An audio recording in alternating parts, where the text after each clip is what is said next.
नमस्कार दोस्तों, मैं हूं आपका दोस्त राज और आप सुन रहे हैं सायालोक की कहानियां मेरे यानी राज के साथ। दोस्तों, कुछ कहानियां सिर्फ कहानियां नहीं होती बल्कि सच्चाई होती हैं। राहुल की वो गलती और उसकी पूरी लाइफ बर्बाद हो गई और मैं दावे से कहता हूं आप में से कई लोगों ने भी वो गलती की ही होगी। तो आज वो गलती की सच्ची दास्तान सुनने के लिए तैयार हो जाइए। रात के करीब 11 बज रहे थे। शहर की सड़कों पर धीरे धीरे सन्नाटा उतरने लगा था। दुकानों के शटर गिर चुके थे और लोग अपने अपने घरों में सिमट रहे थे। लेकिन शहर का एक हिस्सा ऐसा भी था जहां रात का मतलब शुरुआत होता है। पुरानी बस्ती के उस इलाके को लोग लाल गली के नाम से भी जानते थे। नाम क्यों पड़ा ये किसी को ठीक से याद नहीं, लेकिन जो भी वहां गया वो ये ज़रूर समझ गया कि उस जगह का रंग सिर्फ लाल लाइट्स की वजह से नहीं था। वहाँ का हर कोना, हर दीवार जैसे किसी दर्द से रंगी हुई थी। राहुल उस रात पहली बार उस गली में जा रहा था। उसकी उम्र लगभग 26 साल की थी। एक साधारण सा लड़का जो एक प्राइवेट कंपनी में काम करता था। उसके दोस्त अक्सर मजाक में उसे बहुत सीधा कहते थे, लेकिन आज वो खुद अपनी इस सीधाई को तोड़ने आया था। असल में ये उसका फैसला पूरी तरह से उसका नहीं था। ऑफिस में उसके कुछ दोस्त थे जो अक्सर उस गली के किस्से सुनाते थे, कभी हंसते हुए, कभी बहुत ही अजीब अंदाज में। उनकी बातों में एक अजीब सा आकर्षण होता था और शायद वही आकर्षण आज राहुल को यहाँ खींच लाया था। जैसे ही उसने उस गली में कदम रखा, उसका दिल हल्का सा कांप गया। गली बहुत संकरी थी, दोनों तरफ पुराने जर्जर मकान जिनकी दीवारों पर समय के निशान साफ दिखते थे। ऊपर ऊपर लाल बल्ब जल रहे थे जो पूरी गली को एक अजीब सा रंग दे रहे थे। कुछ खिड़कियों में औरतें खड़ी थी, किसी के हाथ में सिगरेट। कोई हंस रही थी, कोई चुपचाप नीचे देख रही थी। उनकी नजरें हर आने जाने वाले इंसान को ऐसे परखती थी जैसे वो कोई सामान हो। राहुल ने एक गहरी सांस ली और धीरे धीरे आगे बढ़ने लगा। हर कदम के साथ उसका मन बदल रहा था। एक तरफ जिज्ञासा, दूसरी तरफ एक अजीब सा डर। उसे खुद समझ नहीं आ रहा था कि वो यहाँ क्यों आया है, लेकिन अब वापस मुड़ना भी उसे अजीब लग रहा था। तभी गली के बीच में खड़े एक बूढ़े आदमी ने उसे रोका। उसकी आंखें धसी हुई थी, चेहरा झुर्रियों से भरा हुआ और आवाज भारी। पहली बार आया है? राहुल एक पल के लिए चौंक गया। उसने हाँ में सिर हिलाया। बूढ़ा आदमी हल्का सा मुस्कुराया, लेकिन उस मुस्कान में अपनापन नहीं था, कुछ और था। ज्यादा अंदर मत जाना, राहुल ने पूछा। क्यों? बूढ़े ने सीधा जवाब नहीं दिया, बस धीरे से बोला, कुछ चीजें दिखती जितनी है उतनी होती नहीं। राहुल ने उसकी बात को हल्के में लिया। उसे लगा ये बस डराने के लिए कहा जा रहा है। वो आगे बढ़ गया। अब गली थोड़ी और अंधेरी हो गई थी, लाल रोशनी कम और साया ज्यादा। आवाजें भी धीरे धीरे कम हो रही थी। जैसे जैसे वो अंदर जा रहा था, गली का शोर पीछे छूटता जा रहा था। अब वहां एक अजीब सा सन्नाटा था और तभी उसकी नजर उस पर पड़ी। गली के बिल्कुल आखिरी छोर पर एक टूटी हुई सीढ़ी के पास एक लड़की खड़ी थी। वो बाकी सब से अलग थी। ना वो किसी को बुला रही थी, ना मुस्कुरा रही थी, बस खामोश खड़ी थी। उसने सफेद साड़ी पहन रखी थी जो इस लाल रोशनी में और भी अजीब लग रही थी। उसके बाल खुले हुए थे, चेहरा आधा छुपा हुआ, लेकिन उसकी आंखें राहुल को साफ दिख रही थी, गहरी और बिल्कुल खाली। उस एक पल में राहुल को लगा जैसे बाकी सारी दुनिया गायब हो गई है। गली, लोग, आवाजें, सब कुछ धुंधला, बस वो लड़की और उसकी नजरें। राहुल के कदम खुद ब खुद उसकी तरफ बढ़ने लगे। उसके दिमाग में एक ही आवाज गूंज रही थी, मत जा। लेकिन दिल उसका कुछ और ही कह रहा था। जैसे ही वो उसके पास पहुंचा, लड़की ने धीरे से अपना चेहरा उठाया। उसकी आंखें सीधी राहुल की आंखों में आकर टकरा गई और फिर उसने बहुत ही धीमी आवाज में कहा, तुम आ गए। राहुल एक पल के लिए जम गया। तुम मुझे जानती हो? लड़की ने कोई जवाब नहीं दिया, बस पलटकर सीढ़ियों की तरफ बढ़ गई। उसकी चाल अजीब थी, ना तेज ना धीमी, लेकिन उसमें एक खिंचाव था, जैसे वो बुला नहीं रही लेकिन मना भी नहीं कर रही। राहुल कुछ सेकंड तक खड़ा रहा, फिर जाने क्यों वो भी उसके पीछे पीछे चल पड़ा। सीढ़ियाँ बहुत पुरानी थी, हर कदम पर लकड़ी चरमराती थी। ऊपर जाते जाते गली की आवाज़ पूरी तरह गायब हो गई थी, अब सिर्फ खामोशी थी। और जैसे ही वो ऊपर पहुंचा, लड़की एक दरवाजे के सामने रुक गई। दरवाज़ा आधा टूटा हुआ था और अंदर से हल्की सी ठंडी हवा आ रही थी। लड़की ने बिना पीछे देखे दरवाज़ा खोला और अंदर चली गई। राहुल दरवाजे के पास खड़ा रह गया। उसका दिल अब बहुत तेज धड़क रहा था। कुछ तो गलत था, बहुत गलत। लेकिन फिर अंदर से वही आवाज़ आई, आओ ना। उस एक शब्द में कुछ ऐसा था जिसने राहुल की सारी हिचकिचाहट खत्म कर दी और वो धीरे धीरे उस कमरे में अंदर चला गया। जैसे ही वो अंदर गया, दरवाज़ा अपने आप बंद हो गया। राहुल ने घबराकर पीछे देखा, लेकिन अब वो अकेला नहीं था। कमरे में वो लड़की खड़ी थी, लेकिन अब उसकी मुस्कान कुछ और ही कह रही थी। दरवाज़ा बंद होने की आवाज़ जैसे पूरे कमरे में गूंज गई। राहुल कुछ सेकंड तक वहीं खड़ा रह गया। उसकी सांसें तेज हो चुकी थी और दिल जैसे सीने के बाहर निकलने को तैयार था। कमरा बहुत बड़ा नहीं था, लेकिन उसमें कुछ अजीब था। दीवारों पर पुराना पेंट उखड़ा हुआ था, कुछ जगह पर काले धब्बे थे, जैसे वहां कभी आग लगी हो या खून बहा हो। हवा ठंडी थी, इतनी ठंडी कि राहुल के हाथ अपने आप कांपने लगे। कमरे में सिर्फ एक बल्ब जल रहा था, वो भी बार बार टिमटिमा रहा था। हर टिमटिमाहट के साथ कमरे की दीवारें जैसे और डरावने लगने लगी थी। राहुल ने धीरे धीरे चारों तरफ नजर दौड़ाई। कोई खिड़की नहीं थी, बस एक पुराना पलंग जिसकी लकड़ियां आधी टूटी हुई थी। एक कोना ऐसा था जहां अंधेरा बाकी कमरे से ज्यादा गहरा था, जैसे वो कोना अंधेरा नहीं, कुछ छुपा रहा हो। ये जगह ठीक नहीं है। राहुल के मन में ये ख्याल पहली बार साफ साफ आया। उसने पलटकर दरवाजे खोलने की कोशिश की। हाथ कांप रहे थे, लेकिन दरवाज़ा नहीं खुला। उसने जोर लगाया, एक बार, दो बार, तीन बार, लेकिन दरवाज़ा जैसे पत्थर बन चुका था। उसके पीछे हल्की सी आहट हुई। राहुल का शरीर वहीं जम गया। उसने धीरे धीरे गर्दन घुमाई और वो लड़की अब बिल्कुल उसके पीछे खड़ी थी, इतनी पास कि उसकी ठंडी सांस राहुल की गर्दन को छू रही थी। राहुल ने एक कदम पीछे हटने की कोशिश की, लेकिन उसके पैर जैसे जमीन में धंस गए थे। लड़की ने धीरे धीरे अपना सिर झुकाया और बहुत करीब से उसे देखने लगी।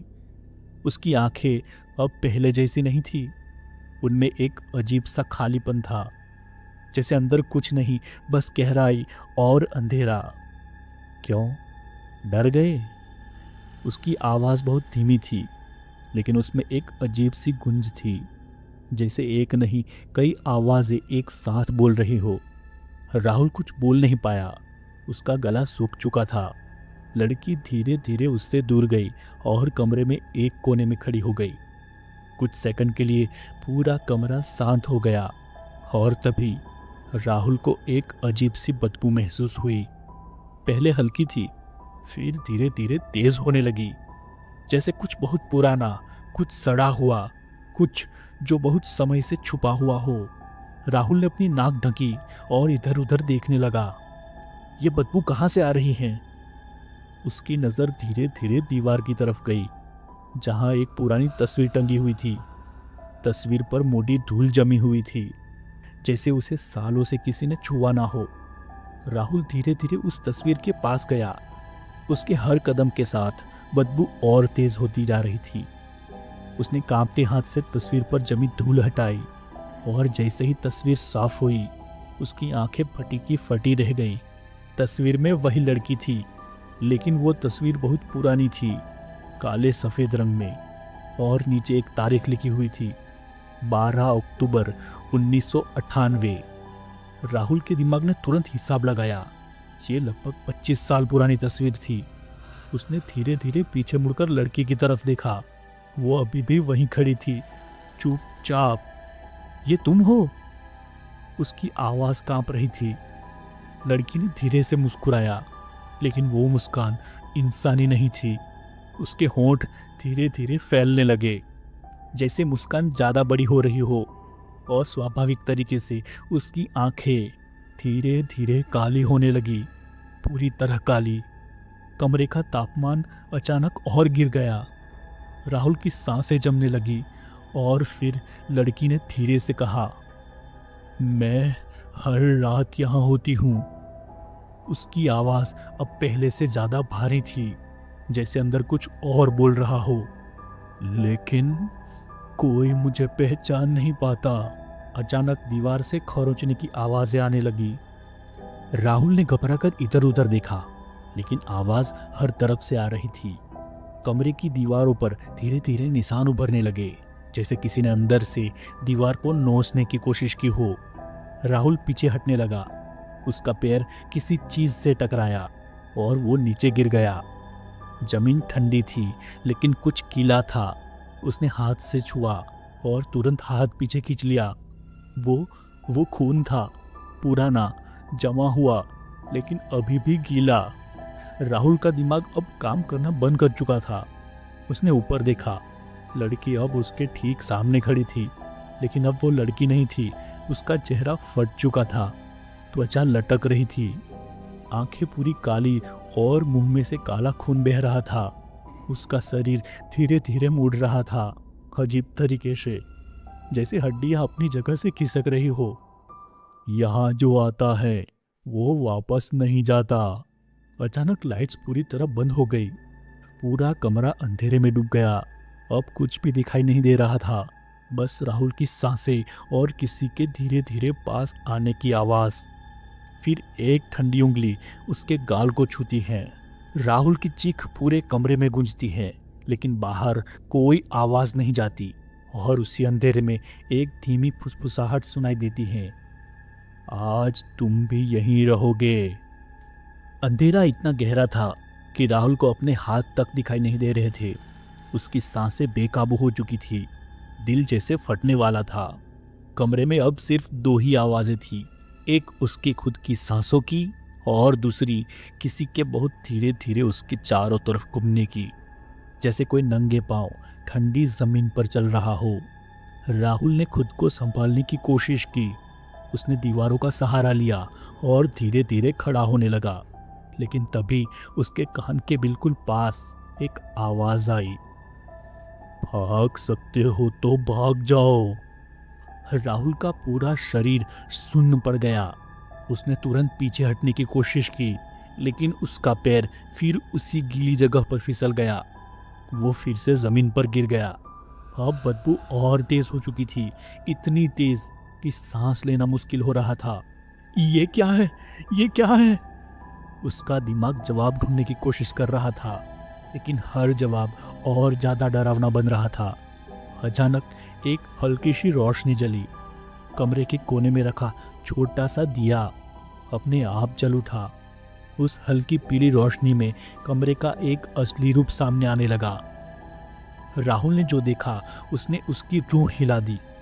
दीवारों पर सिर्फ खरोंच नहीं थी, बल्कि लिखा हुआ था, खून से, नाखूनों से, और शायद दर्द से। हर जगह एक ही शब्द बार बार लिखा था, बचाओ, मत बेचो, मैं मर जाऊंगी। राहुल की आंखें फैल गई। उसका गला सूख गया। ये कमरा सिर्फ एक कमरा नहीं था, ये एक कैद खाना था, जहां किसी ने बहुत दर्द सहा था। अचानक दिए की लौ तेज होने लगी, और उसी रोशनी में दीवार पर एक और चीज नजर आई, एक और तस्वीर, लेकिन ये पहली वाली से अलग थी। इसमें वो लड़की अकेली नहीं थी, उसके साथ कुछ आदमी खड़े थे, 4 या शायद 5। चेहरे साफ नहीं दिख रहे थे, लेकिन उन आंखों में कुछ बहुत ही गंदा, बहुत ही खतरनाक था। और तस्वीर के नीचे एक लाइन लिखी थी, नया माल 1998। राहुल का दिमाग सुन्न हो गया। माल? उसे सब समझ आने लगा था, या शायद समझने लगा था। वो लड़की यहाँ अपनी मर्जी से नहीं थी, उसे बेचा गया था। अचानक कमरे में ठंडी हवा का एक तेज झोंका आया, दिया बुझ गया, फिर से अंधेरा, और इस बार आवाज पहले से ज्यादा करीब थी। उन्होंने मुझे बेचा। राहुल ने धीरे धीरे सिर उठाया। अंधेरे में दो काली आंखें चमक रही थी। वो लड़की अब बिल्कुल सामने खड़ी थी, लेकिन अब उसकी शक्ल पहले से ज्यादा डरावनी हो चुकी थी। उसका चेहरा आधा सड़ा हुआ था, आंखों से काला पानी बह रहा था, और गर्दन अजीब तरीके से एक तरफ झुकी हुई थी। हर रात कोई ना कोई आता था, उसकी आवाज में दर्द था। हर रात मुझे बेचा गया, हर रात मैं मरती थी। अचानक उसका चेहरा राहुल के बिल्कुल पास आ गया, इतना पास कि उसकी ठंडी सांस सीधे राहुल के चेहरे पर पड़ रही थी, और फिर वापस जिंदा कर दी जाती थी। राहुल की आंखों से आंसू निकलने लगे, डर और दर्द की कल्पना जिससे वो लड़की गुजरी थी। तुम जानते हो सबसे ज्यादा दर्द कब होता है? जब कोई बचाने नहीं आता। उस एक लाइन ने पूरे कमरे की हवा को और भारी कर दिया। अचानक राहुल के दिमाग में एक तेज झटका लगा। कुछ तस्वीरें, कुछ यादें, जैसे किसी ने जबरदस्ती उसके दिमाग में डाल दी हो। एक छोटी सी लड़की रो रही है, एक आदमी उसे किसी को सौंप रहा है, पैसे, हंसी, और फिर अंधेरा। राहुल ने अपना सिर पकड़ लिया। ये क्या है? उसका दिल जोर जोर से धड़क रहा था। लड़की धीरे धीरे पीछे हट गई। तुम्हें याद नहीं? तुम भी उन्हीं में से हो। राहुल का दिल एक पल के लिए रुक गया। नहीं, मैं तो पहली बार आया हूं। उसकी आवाज टूट रही थी। लड़की धीरे से हंसी, एक टूटी हुई डरावनी हंसी। पहली बार? तभी अचानक दीवार पर लगी तस्वीर बदल गई। अब उसमें एक और चेहरा दिख रहा था, राहुल का। वो पीछे हट गया। नहीं नहीं, ये झूठ है। उसकी सांसें बेकाबू हो गई। हर कोई यही कहता है, लेकिन जब सच सामने आता है तब कोई नहीं बच पाता। अचानक जमीन से कुछ हाथ निकलने लगे, काले सड़े हुए हाथ जो राहुल के पैरों को पकड़ने लगे। राहुल चीखने लगा, लेकिन उसकी आवाज फिर उसी कमरे में कैद हो गई। तुम भी यहीं रहोगे, हमेशा के लिए। लड़के की आवाज अब पूरे कमरे में गूंज रही थी। राहुल जमीन पर गिरा हुआ था। उसके पैरों को पकड़ने वाले हाथ अब और कसते जा रहे थे, ठंडे, सड़े हुए और बेहद ताकतवर। छोड़ो, मुझे छोड़ो। उसकी आवाज टूट रही थी, लेकिन उस कमरे में किसी की दया नहीं थी। लड़की धीरे धीरे उसकी तरफ बढ़ रही थी। अब उसके हर कदम के साथ जमीन पर खून के निशान बन रहे थे। भागना चाहते हो? उसकी आवाज अब गूंज नहीं रही थी, बल्कि हर कोने से एक साथ आ रही थी। लेकिन भागोगे कहां? राहुल ने पूरी ताकत लगाकर अपने पैर छुड़ाने की कोशिश की, लेकिन वो हाथ जैसे उसे जमीन के अंदर खींच रहे थे। उसकी नजर दीवार पर गई, जहां वो तस्वीर लगी हुई थी। अब वो तस्वीर फिर बदल चुकी थी। इस बार वो और साफ थी। एक छोटा सा कमरा जिसमें वही लड़की बैठी हुई थी, डरी हुई, सिकुड़ी हुई, और उसके सामने एक आदमी खड़ा था। उसका चेहरा साफ नहीं दिख रहा था, लेकिन उसकी शक्ल, उसकी बॉडी कुछ जानी पहचानी लग रही थी। राहुल की सांस रुक गई। ये कौन है? लड़की उसके बिल्कुल पास आई। ध्यान से देखो। राहुल ने फिर से उस तस्वीर को देखा। इस बार उस आदमी का चेहरा धीरे धीरे साफ होने लगा, और जैसे ही वो साफ हुआ, राहुल की आंखें फैल गई। नहीं नहीं, ये मैं नहीं हो सकता। वो आदमी राहुल ही था, या उसका कोई और रूप। राहुल का दिमाग सुन्न हो गया। ये झूठ है, मैं तो यहाँ पहली बार आया हूँ। उसकी आवाज अब कांप नहीं रही थी, बल्कि टूट रही थी। लड़की धीरे धीरे उसके चारों तरफ घूमने लगी। याद करने की कोशिश करो। हर चीज एक बार नहीं होती। अचानक राहुल के दिमाग में फिर वही झटका लगा। इस बार यादें और साफ थी। वो खुद एक छोटे से कमरे में खड़ा है, उसके साथ कुछ और आदमी है, कोई हंस रहा है, कोई पैसे गिन रहा है, और कोने में वो लड़की बैठी है, डरी हुई, रोती हुई। नहीं, ये मैं नहीं हूं, ये सपना है। राहुल ने अपने कान बंद कर लिए, लेकिन यादें रुक ही नहीं रही थी। उसने खुद को देखा, वो उस लड़की के पास जा रहा है। लड़की उससे बचने की कोशिश कर रही है, लेकिन वो नहीं रुका। राहुल चीख पड़ा, बस करो, बस बस करो। कमरा जोर से हिलने लगा, दीवारों से खून टपकने लगा। अब याद आया तुझे? लड़की की आवाज अब बहुत ठंडी थी। राहुल रोने लगा। मैं ऐसा नहीं हो सकता, मैं ऐसा इंसान नहीं हूं। लड़की उसके सामने झुक गई। उसकी काली आंखें राहुल की सीधी आंखों में घुस गई। इंसान? उसने धीरे से कहा, तुम लोग इंसान नहीं होते, तुम लोग हमें खरीदते हो और तोड़ते हो। उसकी आवाज अब दर्द भरी थी। और फिर भूल जाते हो, लेकिन हम नहीं भूलते। राहुल की आंखों से आंसू बह रहे थे। मैं नहीं जानता था, मुझे याद नहीं। उसकी आवाज में अब डर नहीं था, सिर्फ पछतावा था। फिर लड़की ने उससे कहा, हर कोई यही कहता है। और उसी पल उसका चेहरा फिर से बदलने लगा, और ज्यादा डरावना और ज्यादा भयानक। उसका मुंह अस्वाभाविक तरीके से खुल गया, जैसे वो चीखने वाली हो, और पूरा कमरा एक साथ चीख उठा, बचाओ बचाओ।